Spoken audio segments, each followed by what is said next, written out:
In this video, I want to go through 5 examples of simplifying exponent expressions. And before I get into these examples, I want you to remember that our goal here is to be able to think through what's happening with these exponents and not just blindly apply rules.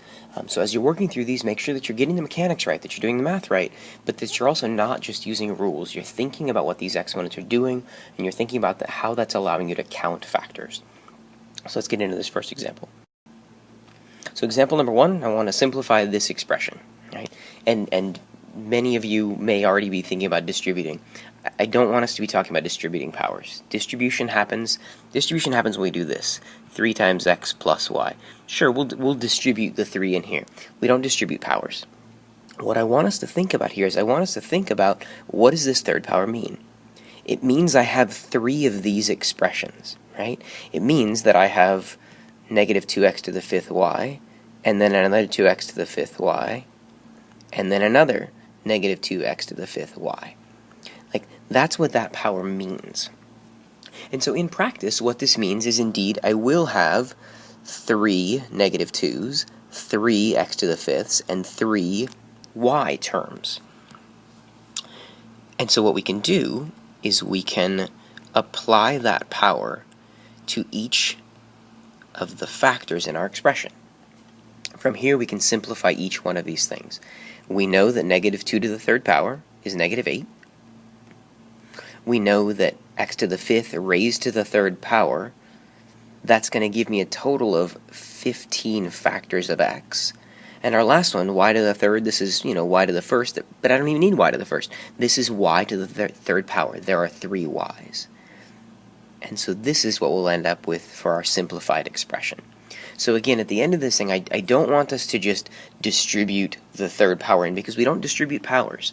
What we do is we think about the fact that we have 3 of each one of these things. This next example is not quite like the first one, but it is similar to some of the things we did in class yesterday. So I'd like you to pause the video and think through what this means. Don't just blindly apply rules. Think through what this multiplication means, and work out what the simplification for this is going to be. I really think the best way to see this problem is even to group it. When we multiply things, we can multiply them in any order we want. So we can multiply the numbers first. We could have 3 times 7. From there, we could have our x factors. We could have times x to the 4th times x to the 5th. From there, we could have our y factors, our y to the 7th and our y. And now that we have them this way, we can see that this is just multiplication. This is just counting, right? 3 times 7 is 21. X to the 4th times x to the 5th. Again, maybe you're thinking about adding the powers. I want you to think about it as numbers. There are 4 x's, there are 5 more x's. That means there's a total of 9 x's. Right? For the y term, we have y to the 7th and y to the 1st. There are a total of 8 y's, so we end up with y to the 8th power. This is the simplified version of my original expression. This is another example that I'd like you guys to try and do as much as you can on your own. The hint that I'll give you is start by working with this expression first. This is already, I'm ready to work with that. This one needs to have some work done before I try and put these two things together. So I want you to pause the video, work through what this is, and then unpause to make sure you have that right, and then I'll let you put the two things together on your own. So we had said that we're going to leave our 5x cubed y there. We're going to leave that alone for the moment, while we process what this thing is. And in particular, what you sort of have to do is you have to think about this as being like a negative 1 times x to the 4th y. And then we think about the fact that if I have 3 of these factors, it means I'm going to have negative 1 to the 3rd power, I'm going to have x to the 4th to the 3rd power, and I'm going to have y to the 3rd power. And I can now go through and I can simplify each of those things.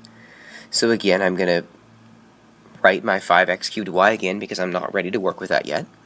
From there, I have negative 1, and then I have x to the 12th, and I have y to the 3rd. Now this problem is like the previous one. Now, again, I want you to pause the video, think through about how this multiplication works, about how many of each of these we have, and come up with what your final answer is. So just like we did on the previous problem, we could sort of rearrange this so that we have our numbers being multiplied first, then our x factors multiplied together, and finally our y factors multiplied together. When I multiply the constant factors, my 5 and my negative 1, I get negative 5. When I multiply my x factors, my x cubed, my x to the 12th, I can clearly see that there are 15 factors of x here. Finally, when I multiply my y factors, my y and my y to the 3rd, I can clearly see that there's 1 y here, 3 more over here. That means there's a total of 4 factors of y in my final answer. So this is the simplification of my original expression. The next two examples that we have are a little bit more complicated. These are ones where we have a rational expression that's inside of a power expression. I cannot emphasize enough how important it is that we focus on simplifying inside of the parentheses first. Your order of operations says we're supposed to deal with grouping symbols in parentheses first, and so we're going to deal with what's inside first. So, what can be done inside of here? What can we do to simplify that? And I'd like you to pause the video for just a minute and think about how you would simplify that. My thought here is that we have an x with a negative power, that we use the reciprocal and that moves into the numerator. So I now have 3x to the 7th x squared all over 2, and it's all raised to the negative 3rd power. Okay. Now the inside of that can still be simplified, right? I have two x term factors up here, and so if I look at the total number there, I have 3x to the 9th over 2. This is still raised to the negative 3rd power. So now we think about, okay, I've simplified everything inside of the parentheses, now what do I do with the power? Right? Well, as we've dealt before, anytime you have a negative power, it means that we are working with the reciprocal of the base term. Right? So your next step ought to be writing this as 2 over 3x to the 9th raised to the positive 3rd power, because we use the negative portion of that power to take the reciprocal. The next thing we do is we apply this power to each thing inside of the parentheses. And again, we're not talking about distributing. I am not distributing the 3rd power. I am applying the 3rd power to each of the factors inside. This is going to give me 2 to the 3rd power over 3 to the 3rd power and x to the 9th to the 3rd power. And if I simplify each one of those things, I'll end up with 8 on the top. That's 2 times 2 times 2. I'll end up with 27 in the denominator. That's 3 times 3 times 3. And then finally, I've got this thing here. I have x to the 9th cubed. That means I have 3 sets of 9 x's. Well, we can multiply those and end up with x to the 27th power. And this is the simplification of the original expression. This last example I really want you to do on your own.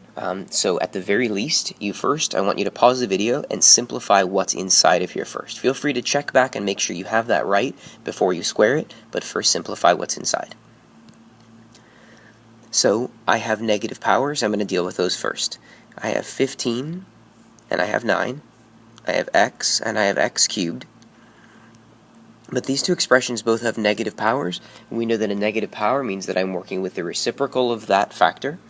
So that means that your y to the negative 4th on the bottom becomes a y to the positive 4th. And it means that the y to the negative 10th here becomes a y to the positive 10th. We still have squared outside of the whole thing, and we still have a lot of simplifying to do inside. The next thing I notice inside is that our numbers can actually be simplified.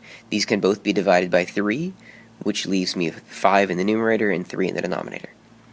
Next, we move on to the x's. I have x in the numerator and x cubed in the denominator, and even without applying a subtraction rule, I can see that there's 1 in the numerator and 3 in the denominator. When I divide out one of those x's, I'll be left with x squared in the denominator.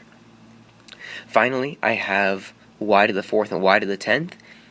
Again, without needing to subtract, we can see that 4 of these y's are going to divide out, and that will leave me with just 6 of my y factors in the denominator. So that's what happens inside of here. The last thing that happens is this squared power applies to each individual factor inside of the parentheses. So long story short, when I square each one of these 4 factors, I will end up with 25 in the numerator, 9 in the denominator. Then here I'm going to have x squared squared. 2 groups of 2 x's means x to the 4th. And here where I have y to the 6th squared, that means I have 2 groups of 6 y's. That means I'll end up with y to the 12th in the denominator. And this is the simplification of the original expression. I hope all these examples have made sense. If they haven't, I hope that you're writing on your paper next to them what didn't make sense. Like make a circle, put a giant star, use a different colored pen, write down what doesn't make sense so you can ask about it during class. We'll see you then.